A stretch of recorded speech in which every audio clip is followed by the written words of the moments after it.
¿Por qué las religiones cristianas difieren en sus creencias si todas basan su fe en el mismo libro, en la Biblia? ¿Será que la Biblia no es clara? En absoluto, la Biblia es muy clara, pero hay una muy eficiente y elaborada manipulación del texto bíblico por parte de las religiones para defender las falsas doctrinas que vienen enseñando hace siglos. No siempre esa manipulación es consciente, a veces es inconsciente, pero el motivo o los motivos, mejor dicho, por los cuales una religión cristiana enseña doctrinas contrarias a lo que la Biblia enseña, es un tema muy interesante, que lo vamos a ver en otro video.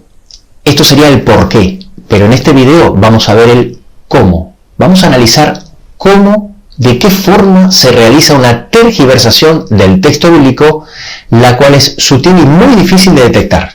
Precisamente por eso, cada religión tiene engañados a tantos creyentes, cristianos y sinceros. Sin embargo, es fácil de detectar si cuentas con las herramientas adecuadas. En este video te voy a presentar un método fácil de interpretación y exégesis que te dará las herramientas necesarias para notar inmediatamente cuando alguien está manipulando o forzando el texto bíblico para hacerle decir a la Biblia lo que no dice. Comencemos.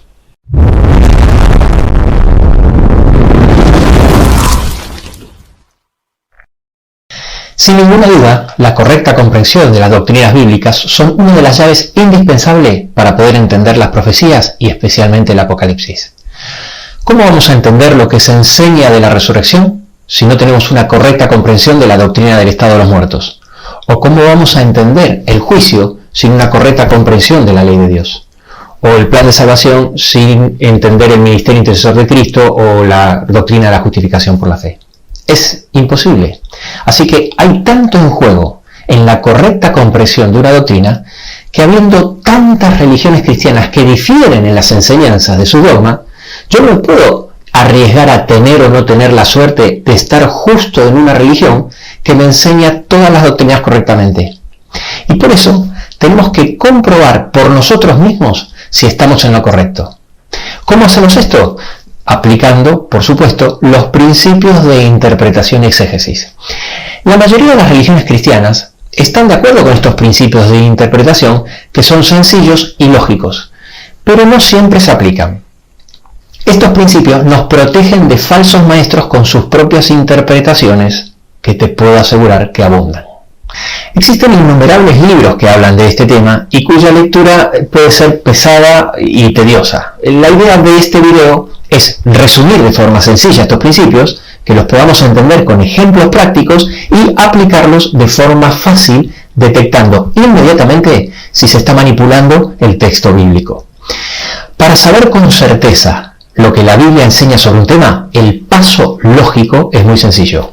Hay que analizar todos los textos que hablan claramente del tema que estamos estudiando. Así de sencillo. Vamos a desgranar esta frase en dos partes. En primer lugar, se analizan todos los textos. No podemos sacar una enseñanza de la Biblia de un solo versículo, y mucho menos un dogma. ¿Por qué? Bueno, por motivos obvios. Si tomo un versículo aislado, puedo demostrar en la Biblia cualquier cosa. Habrás oído por ahí decir que un texto sin su contexto es un pretexto. En segundo lugar, tienen que ser textos que hablen claramente del tema que estamos estudiando. Es fundamental que los versículos estén tratando el tema. Y aquí también se encuentra gran parte de las falacias sutiles. Así que, para no caer en el engaño de la manipulación del texto, se hace totalmente imprescindible analizar el contexto. Y eso quiere decir nada más ni nada menos que ver todo lo que la Biblia habla al respecto, y no solo el versículo o los versículos que el predicador o el maestro de turno escoge para justificar su doctrina. Ese contexto lo vamos a dividir en tres. En primer lugar está el contexto inmediato, que es la idea central de la que viene hablando el autor. Después está el contexto mediato del autor, es decir, todo lo que escribió el autor sobre ese tema en el resto del libro y en otros libros si escribió más de uno. Y por último está el contexto general de la Biblia, lo que dijeron el resto de los autores en todos los libros de la Biblia. Si hacemos esto, si buscamos todos los textos que hablan del tema y los buscamos sin una idea preconcebida, vamos a encontrar una gran cantidad de versículos con lo que se llama la idea predominante en toda la Biblia, es decir, la doctrina verdadera. Tengan en cuenta que en teología, al igual que en cualquier ciencia del saber, siempre se debe ir de lo fácil a lo difícil. Y lo lógico para abordar un tema sería ir del texto sencillo y claro que explica el tema sin ninguna duda, para luego comprender los más complejos y de profundidad teológica. Si por el contrario abordamos los versículos de interpretación ambigua sin considerar los que tienen una interpretación obvia, es que hay una evidente intención de manipular el texto. Entonces, ¿cuáles son las evidencias inequívocas que se está manipulando el texto? Bueno, en primer lugar, no se muestran, ni se consideran y ni siquiera se mencionan la gran cantidad de versículos que hablan sobre el tema y enseñan la idea predominante. Y si se los menciona porque no tienen más remedio, se los presenta como excepciones aisladas. Y luego se intenta rebatirlos con interpretaciones arbitrarias, es decir, contrarias a toda lógica. En segundo lugar, por el contrario, solo se usan textos forzados que justifican una idea preconcebida. Como se presentan sin considerar los textos de la idea predominante, son sí o sí textos fuera de contexto. Por eso son forzados. Ahora bien, ¿sabes cuál es la diferencia entre educación y lavado de cerebro? La palabra más formal para el lavado de cerebro es adoctrinamiento. Normalmente decimos que a alguien le han lavado el cerebro cuando cree algo diferente a lo que nosotros creemos. No, te puedo asegurar que esa no es la definición. Un lavado de cerebro o adoctrinamiento es cuando alguien te transmite un dogma o doctrina que es una creencia indiscutible, imponiéndote su aceptación. Esa imposición puede ser por la fuerza, puede ser por amenazas o con engaños sutiles, quitándote la libertad de ponerla en tela de juicio. Cuanto más fuerte es esa imposición, mayor es el lavado de cerebro.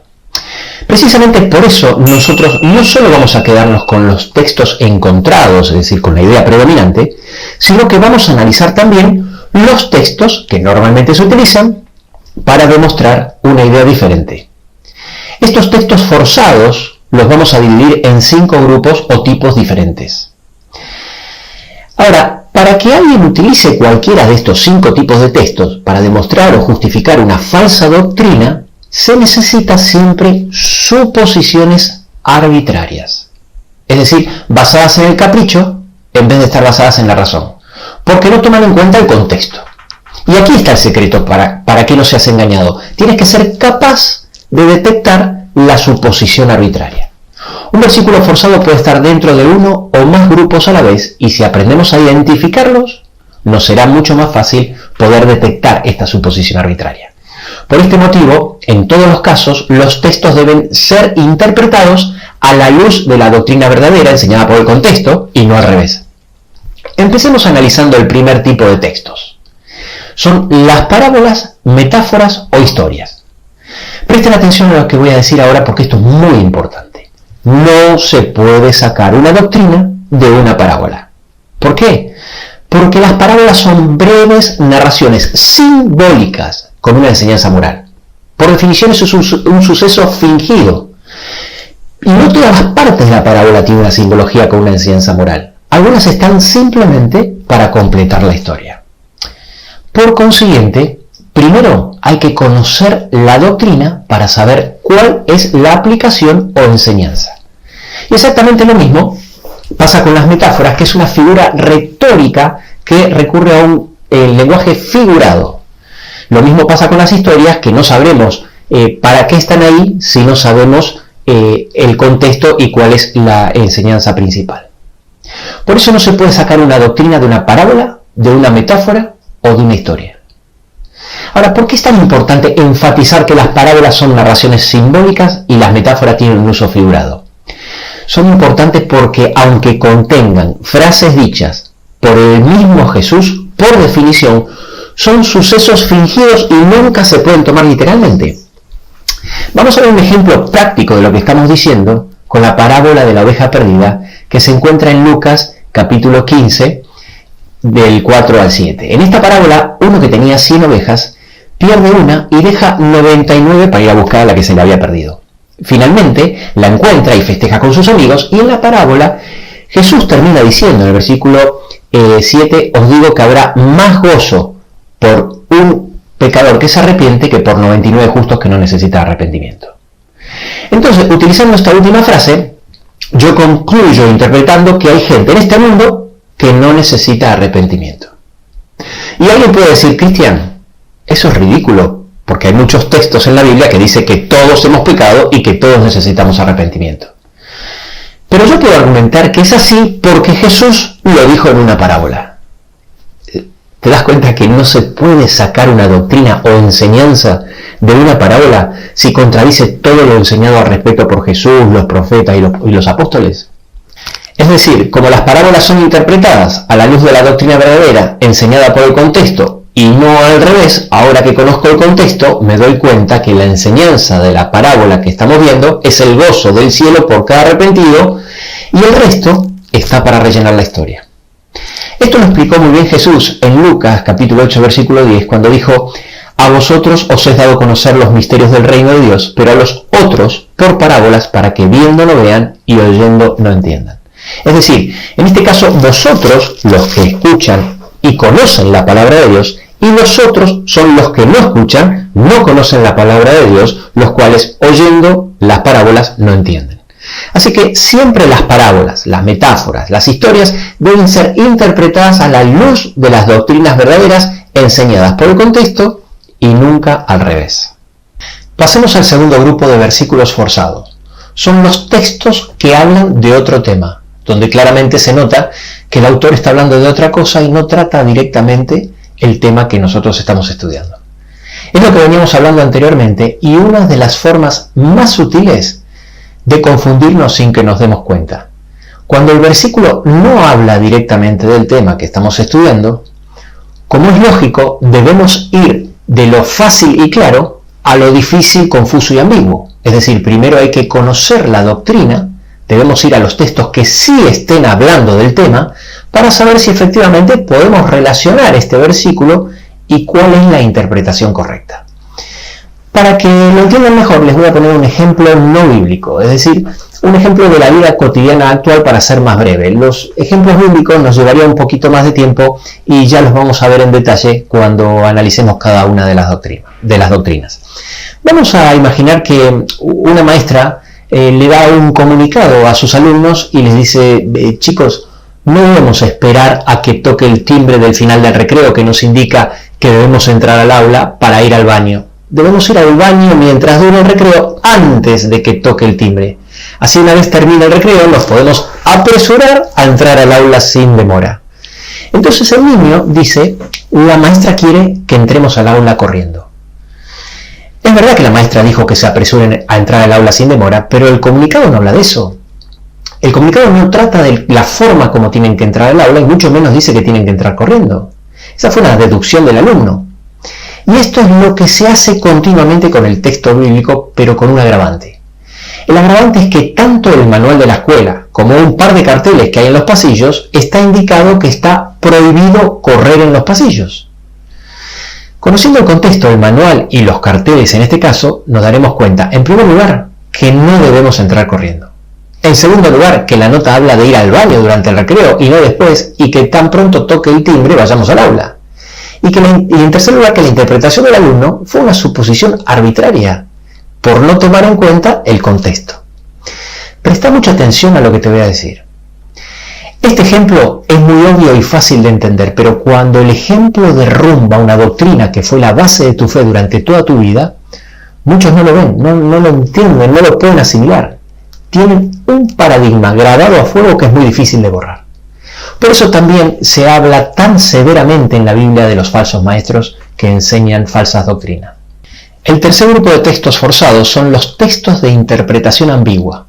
Son versículos que pueden tener dos interpretaciones y obviamente primero debemos conocer la doctrina enseñada por los textos que no tengan una interpretación ambigua para que sepamos qué interpretación tenemos que aplicar.